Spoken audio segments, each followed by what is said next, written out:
स्त्री जन्माची कहाणी असते हो न्यारी. तिचे कितीतरी रूप असतात या संसारी. असते कधी आईची माया बनून बरसणारी, तर कधी बहीण म्हणून ती सावली होणारी. पत्नी बनून परक्या घराला घरपण देणारी, तर मुलगी बनून आयुष्य नव्याने शिकवणारी. अशी ती एक कोडं समजूनही न समजणारी. पण जाणीव ठेवतो का आपण तिच्या असण्याची? राब राब राबते ती, कधी दखल घेतो का तिच्या कामाची?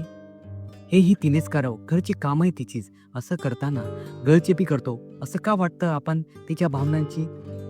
एक स्त्री संपूर्ण घराला शिक्षित करते आणि ठरवते दिशा देशाच्या प्रगतीची. पण त्यांना आपण जाणीव करून देतो का त्यांच्या शिफ्तीची?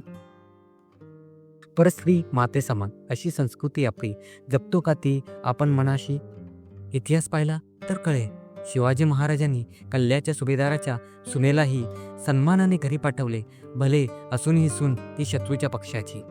आदर सन्मान प्रत्येक स्त्रीला द्यावा ही शिकवण आहे स्वराज्याची. मग आपण का नाही अंगी बाणावे ही शिकवण छत्रपतींची?